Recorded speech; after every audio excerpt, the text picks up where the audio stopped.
Esse arcabouço aqui definiu que o termo adequado para a gente usar é conciliação de medicamentos.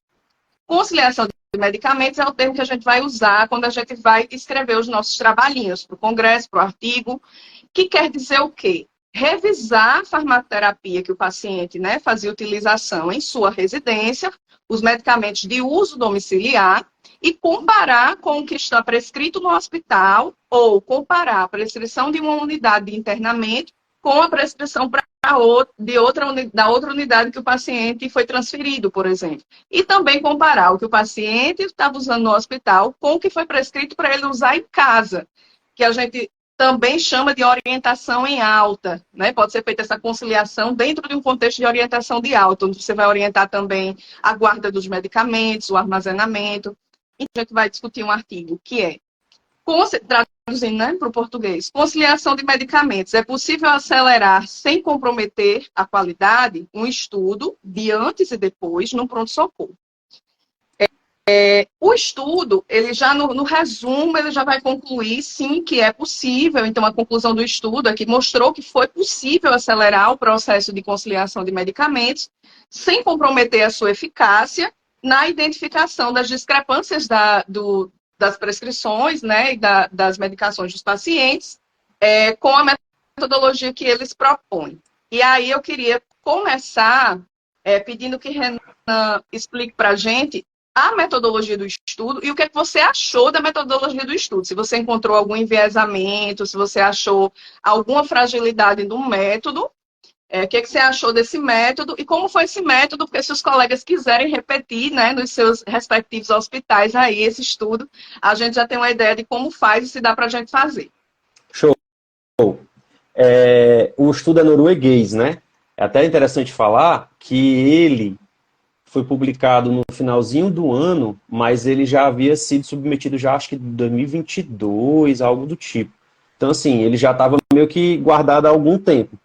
Sobre o método, é interessante falar, porque eles trazem um trabalho antes e depois. Eu gosto muito dessa metodologia antes e depois, ou o próprio paciente ser o seu controle, que não foi esse caso, mas existia essa possibilidade de antes e depois nesse caso, porque é muito difícil, às vezes, a gente conseguir ter uma metodologia tão robusta para estudos que envolvem cuidados farmacêuticos, e aí acaba, às vezes, que a gente fica um pouco receoso em fazer determinadas avaliações ou determinados estudos. O método, né, um novo método, como que foi colocado por eles, né, na verdade não é muito diferente do padrão, ele só é como se ele fosse mais bem direcionado. Eles pegaram um grupo de pacientes, né, antes, e o serviço de conciliação já é ofertado no hospital que é do estudo, né? E também na emergência, se não me engano, são 90 admissões por dia na emergência. Então, assim, o volume não é tão grande, a emergência geral, mas eles já faziam essa conciliação medicamentosa como serviço farmacêutico, e aí eles foram observando. Né? Oi? Foi um estudo unicêntrico. Foi somente em um hospital, foi num único hospital na Noruega. E aí, eles já faziam esse estudo, eles já faziam esse processo, né, de trabalho, esse cuidado farmacêutico, e aí, quando iniciou o estudo, eles foram observando, foram fazendo, coletando pacientes que estavam recebendo o serviço de conciliação medicamentosa. E aí, o primeiro ponto que eu tenho a falar sobre a parte metodológica do trabalho é que ela se torna um pouco confusa na seleção dos pacientes, porque eles começam falando que foram primeiro selecionados 50 pacientes, e aí depois foi feito com os 50 pacientes, foi feita uma análise com relação ao poder, né, de análise, a erro amostral. Renan, pelo que eu entendi, eles quiseram basear, eles fizeram queriam fazer o cálculo amostral com base Sim. nas discrepâncias. Isso foi depois, acredita? Então, isso não foi primeiro. Durante a observação, porque o número de discrepâncias foi aumentando. Isso. Até fechar em 200 pacientes Isso. em cada grupo. Isso. E eles fecharam 200 pacientes em cada grupo, né? Mas eles só avaliaram essas discrepâncias e o tempo para avaliar essa conciliação medicamentosa, tanto no antes como no depois, em 50 pacientes.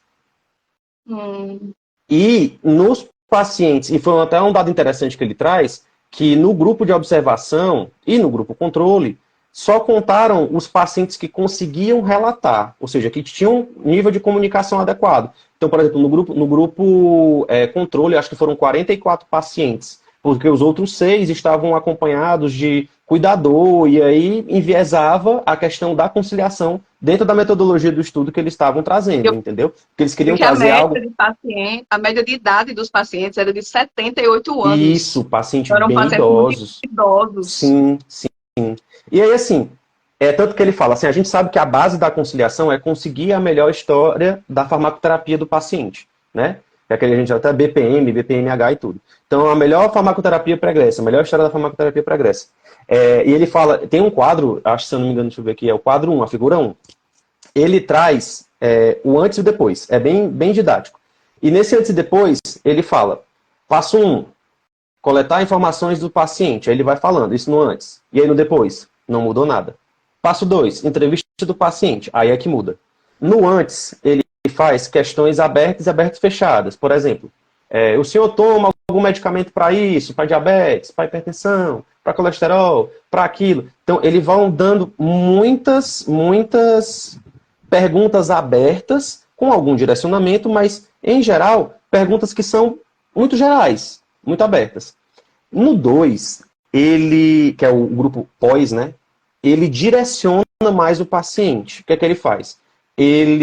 Primeiro, ele fala qual é o propósito, qual é o objetivo daquele serviço ofertado, para que eu estou fazendo aquilo, para que eu estou respondendo aquelas perguntas, aquela entrevista.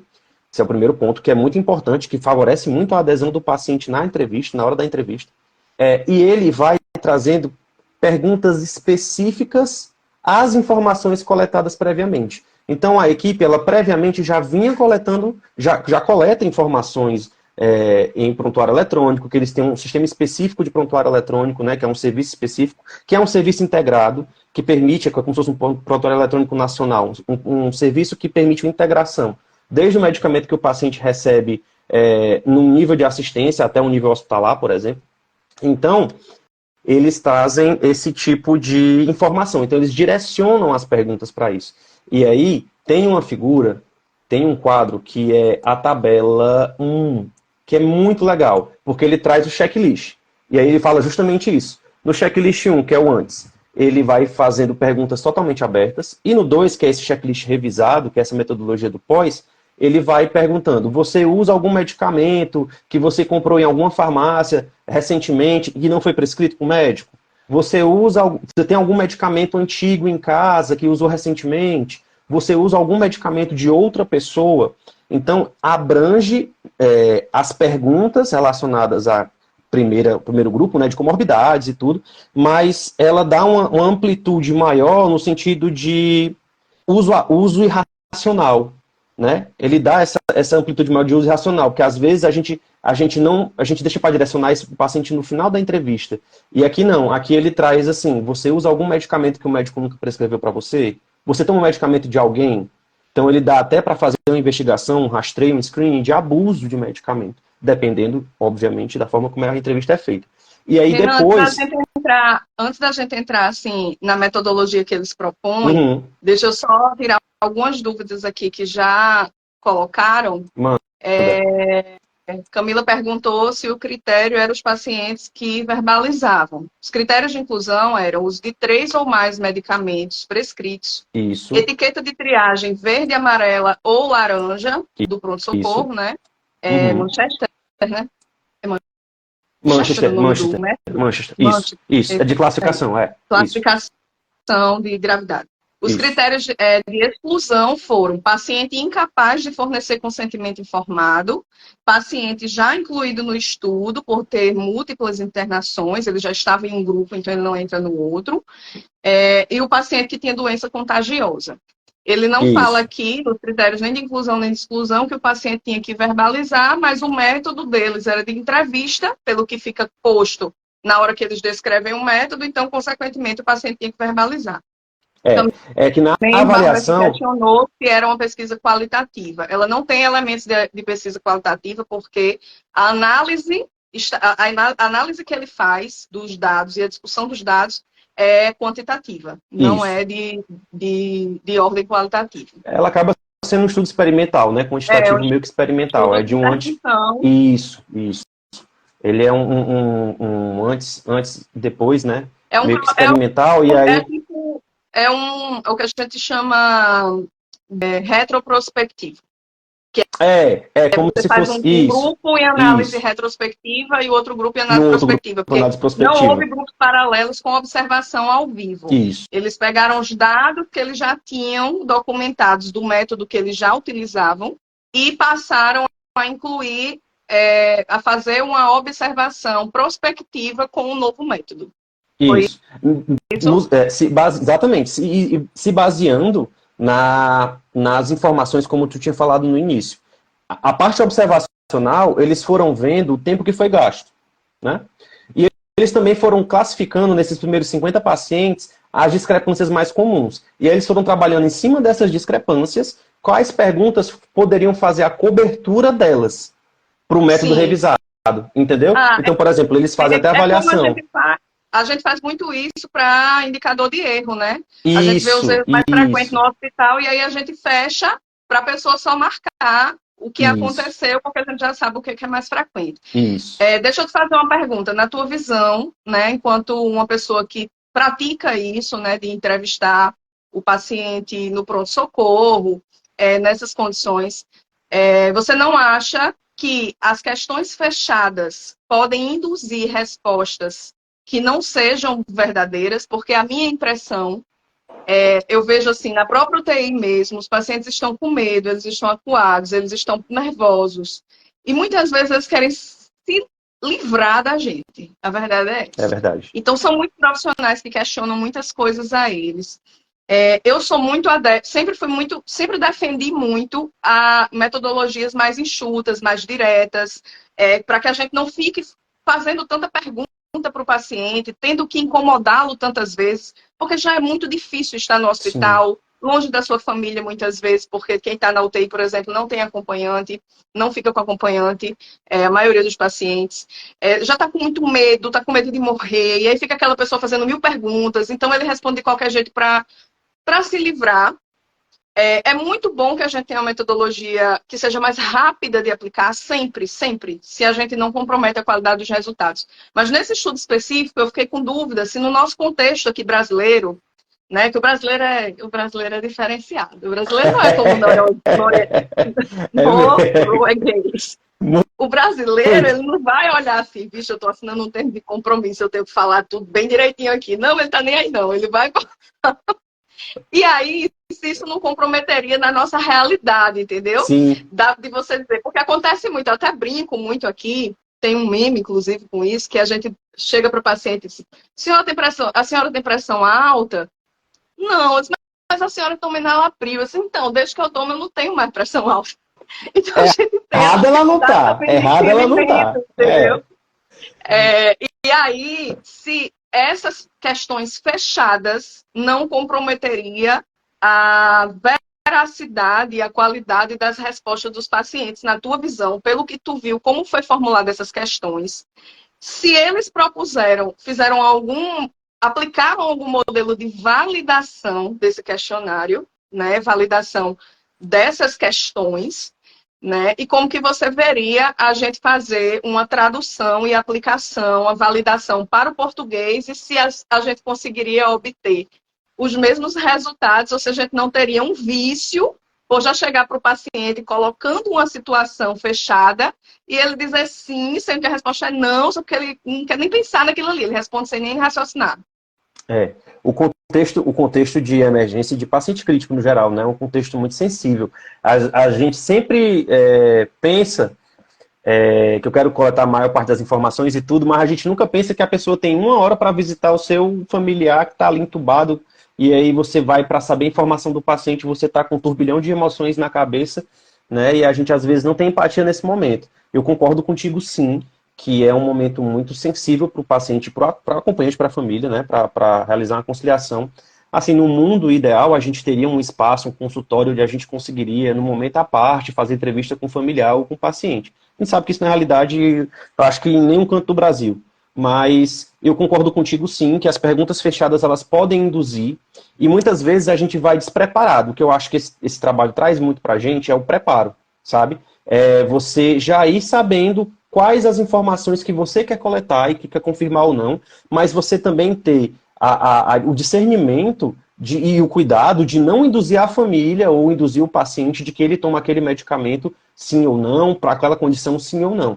Então, assim, eu acho muito interessante esse screening que eles fazem no início, para saber se utiliza um medicamento de outra pessoa, se usa algum medicamento que o médico nunca prescreveu, se usa fitoterápico ou vitaminas. Eu acho interessante, principalmente num contexto onde muitas pessoas aqui no Brasil, né, e eu digo aqui no Nordeste, é muito comum isso, tem pouco acesso à saúde, e muitas vezes a gente sabe que pessoas com menor condição socioeconômica usam garrafada e vários outros remédios Outras substâncias, naturais, de um modo outras geral, né? substâncias no modo geral. Então, assim, é muito importante a gente ter o conhecimento, porque muitas vezes tem interação medicamentosa importante, né? A segunda pergunta que tu fez com relação à validação. Eles não validaram o questionário, até porque eles trazem esse questionário meio como realmente um método. Eles não fecharam um questionário bonitinho, assim, algo de checklist mesmo. Eles trazem uma ideia de checklist e uma ideia de direcionamento das perguntas que eles fazem. Eu não entendi que eles fizeram esse tipo de validação, tá? E com certeza, assim, seria muito interessante a gente conseguir pensar em algo, pensando num ambiente de paciente crítico, principalmente paciente de emergência, que é um contexto muito agudo, que às vezes a gente realmente tem até que se policiar em saber qual é o momento adequado de abordar a família, abordar o paciente, né? E sim, para tentar fazer uma validação transcultural, fazer uma tradução, para a gente conseguir pensar em algo factível para a nossa realidade, até porque a gente tem que lembrar que o nível socioeconômico, o nível de escolaridade, o nível de acesso à saúde na Noruega é completamente diferente do Brasil, do norte brasileiro, do nordeste brasileiro, do centro-oeste brasileiro e de outras regiões também, né? Então, assim, prontuário eletrônico que pegue todas essas informações, a gente não tem aqui, pelo menos não funcionante até onde eu sei. Então, isso já nos aleja um pouco no sentido de acesso à informação do que aquele paciente usava, às vezes até acesso a medicamento que foi dispensado naquele paciente no último mês, né? Então a gente acaba tendo essas diferenças que sim valeriam numa validação transcultural considerá-las para poder trazer um formato meio que adaptado para a nossa realidade. A gente iniciou lá no JF conciliação medicamentosa na emergência, como um serviço, né? A gente vem estruturando nossos serviços farmacêuticos. E hoje a gente já está questionando se a sala laranja, o paciente que entra na sala laranja, é o paciente que deve ser conciliado. Não que aquele paciente não mereça ser conciliado, mas talvez aquele não seja o momento ideal, porque aquele paciente está acabando de sair da sala vermelha. Ele acabou de ser estabilizado. E aí a gente fica naquele paradigma, poxa, mas esse paciente ele pode ir para a UTI, ele pode ir para o centro cirúrgico, e muitas vezes a gente não vai ter nada registrado, não vai ter informação adequada no prontuário, informando que aquele paciente usava um medicamento ou outro. A gente atende muito paciente morador de rua, muito paciente em vulnerabilidade social. Então a gente tem paciente drogadicto, a gente tem paciente que usa TARV, a gente tem paciente que interna por efeito adverso de medicamento, né? E a gente que consegue identificar muitas vezes, né? De paciente que cai porque teve uma hiponatremia e tem hiponatremia porque estava com antidepressivo, aliás, estava com antipsicótico e hidroclorotiazida, usava em casa uma idosa de 86 anos. Entende? Essa Então, assim, pergunta que Bárbara fez aqui, se vale a pena, se assim, na urgência e emergência, a gente teria que fazer essa conciliação nas primeiras 24 horas, ou se valia a pena fazer em até 48 eu horas. acho que é muito variável do serviço. Por exemplo, o meu serviço hoje a gente está questionando se a gente mantém, né, a sala laranja para todos os pacientes fazer a conciliação nas primeiras 48. A gente hoje trabalha com 48, 24, 48 também, mas até 48 a gente está segurando, né? E a gente tem um critério de avaliação, a gente não consegue pegar todos os pacientes. E hoje a gente está se questionando, será que são todos os pacientes que entram na nossa sala laranja, que é um TI na emergência? Será que os pacientes que seriam mais beneficiados seriam um paciente que está numa observação, onde eles já estão mais estáveis, onde muitas vezes eles já estão num quadro realmente mais crônico, ou é como se aquele paciente estivesse aguardando cirurgia, né? Então, assim, é um paciente que eu tenho um timing melhor para conseguir manejar. Obviamente, eu preciso saber essas informações mais precocemente. Eu acho que a gente ainda não encontrou a fórmula adequada. A minha meta hoje é querer trabalhar qual o impacto que essa conciliação está causando para o teu paciente. O meu objetivo é que o paciente saia dali com melhores resultados clínicos possíveis, né?